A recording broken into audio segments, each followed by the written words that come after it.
راديو كلمة الأخبار. صباح الخير وأهلا بكم مستمعينا مجددا إلى موجز الأخبار.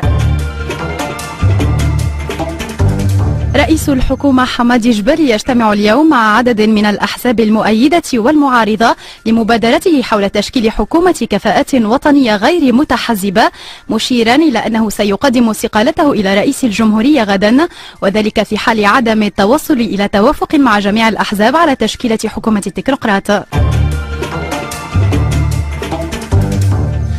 عضو المكتب التنفيذي لحركة النهضة سمير ديلو يؤكد أن الحركة سترشح رئيس الحكومة حمادي جبالي لرئاسة الحكومة القادمة في حال تقديمه استقالته إلى رئيس الجمهورية غدا. بهذا نصل مستمعينا الكرام إلى ختام موعدنا الإخباري، قدمته لكم غفران العكرمي وسمير ديلو. راديو كلمة الأخبار.